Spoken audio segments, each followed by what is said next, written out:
Assalamualaikum warahmatullahi wabarakatuh. Salam sejahtera sahabat donasiku. Perjalanan hidup menghadirkan begitu banyak misteri. Fluktuasi, naik turun, pasang surut, itu menjadi bagian dari cerita perjalanan kita. Ini berlaku dalam semua hal, termasuk dalam kondisi finansial kita. Ada kalanya kita mendapatkan kelapangan. Pada saat yang lain, kita mendapatkan kesulitan.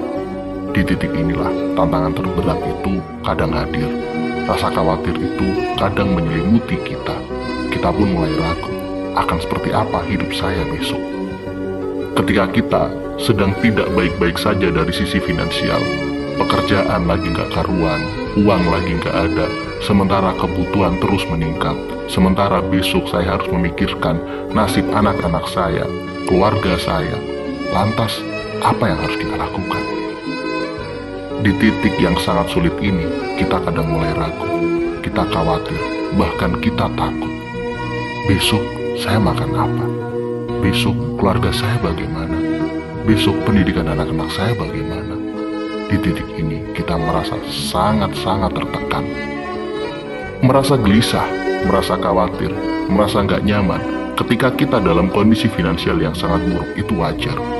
Merasa takut akan seperti apa hidup kita, apakah semakin buruk atau justru sebaliknya, ini juga hal yang sangat wajar, karena memang kita manusia, kita punya rasa takut.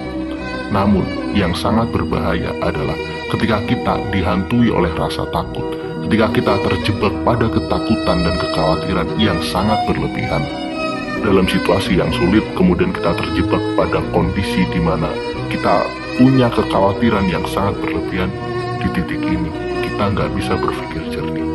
Kekhawatiran kita justru akan membuat hidup kita semakin sulit. Orang-orang yang dihantui oleh rasa khawatir, mereka nggak bisa berpikir jernih. Akhirnya nggak menemukan solusi untuk mengatasi situasi dan kondisi finansial yang nggak baik ini. Maka di titik ini, kekhawatiran tidak akan menghadirkan jalan keluar. Justru sebaliknya, kekhawatiran semakin menghadirkan ketakutan yang semakin berlebihan. Lantas bagaimana keluar dari rasa takut dan kekhawatiran yang sangat berlebihan itu? Lantas bagaimana cara kita menyikapi kondisi finansial yang sedang tidak baik-baik saja ini? Hal terpenting yang harus kita lakukan adalah kuatkan pondasi keyakinan kita terhadap Sang Pencipta. Bukankah kita yakin bahwa setiap kita yang lahir di dunia ini rezekinya sudah pasti ditanggung oleh Sang Pencipta? Maka inilah pondasi kita. Kita hari ini berpikir, kita hari ini punya logika. Terkadang logika dan pikiran kita inilah yang justru membuat kita tidak percaya, yang membuat kita lupa bahwa ada Tuhan yang mengatur segalanya. Karena kita berpikir dan menggunakan logika kita pun bingung karena kita tidak menemukan solusi atas masalah yang kita hadapi hari ini. Kesulitan finansial yang hari ini sedang kita hadapi membuat kita merasa bahwa seolah-olah nggak ada jalan keluar, seolah-olah nggak ada solusi. Kita lupa bahwa Tuhan punya cara, punya kuasa untuk memberikan inspirasi dan memberikan solusi pada kita. Kita harus yakin dan percaya bahwa rezeki kita sudah diatur, sudah ditetapkan, dan gak akan mungkin pernah tertukar. Kita harus yakin dan percaya bahwa Tuhan menjamin perjalanan hidup kita. Coba kita ingat, coba kita perhatikan. Bayi kecil yang gak bisa berpikir, belum genap logikanya, tetap saja mereka punya rezeki.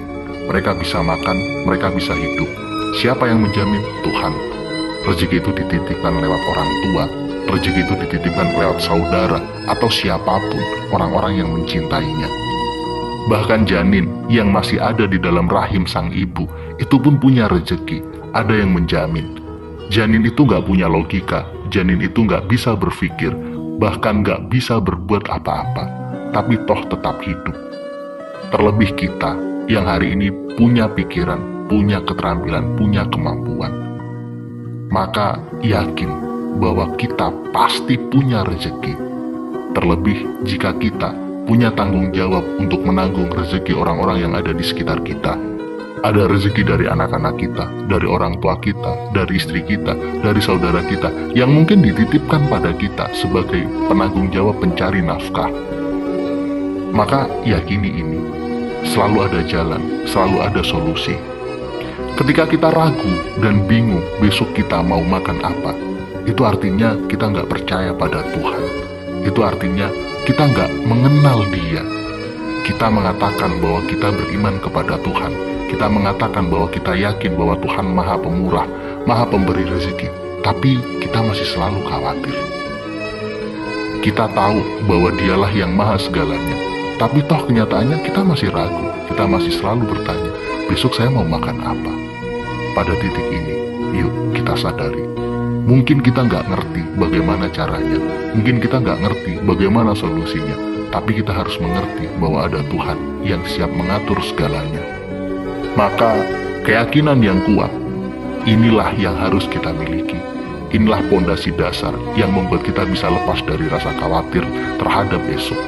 Jangan pernah mengkhawatirkan rezekimu esok, karena itu sudah ditetapkan. Hal penting lain, yakin saja nggak cukup.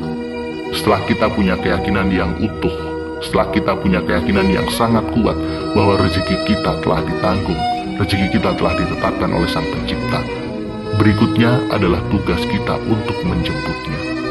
Mungkin kita nggak pernah tahu dari mana caranya, tapi berdoalah. Jangan pernah melupakan ini. Minta petunjuk kepada Sang Pencipta agar kita dituntun untuk menemukan jalan rezeki itu. Lakukan sesuatu semampu kita. Apapun yang kita ketahui hari ini, lakukan saja. Apapun yang kita mampu hari ini, lakukan saja. Sambil terus optimis dan yakin serta percaya selalu ada jalan yang akan kita lalui untuk menjadi sesuatu yang jauh lebih baik. Yakin, kemudian berdoa, dan pada akhirnya kita berusaha sesuai dengan kapasitas kita. Inilah 3 hal yang membuat kita lebih nyaman dalam menjalani hidup. Inilah 3 hal yang membuat kita bisa mampu melepaskan diri step by step dari rasa khawatir terhadap esok. Sekali lagi, jika kita khawatir esok kita mau makan apa, artinya kita sedang menghina Tuhan. Kita nggak percaya padanya. Ini adalah penghinaan besar atas kekuasaan Sang Pencipta, bahwa Dialah yang mampu mengatur segalanya. Fokus pada usaha kita, fokus pada doa kita, terus lakukan yang terbaik. Mudah-mudahan video ini bermanfaat. Mudah-mudahan video ini bisa membantu kita lebih semangat lagi dalam menyelesaikan setiap masalah kita, dalam membangun dan mencapai kondisi yang jauh lebih baik. Sampai ketemu pada video kami berikutnya. Assalamualaikum warahmatullahi wabarakatuh.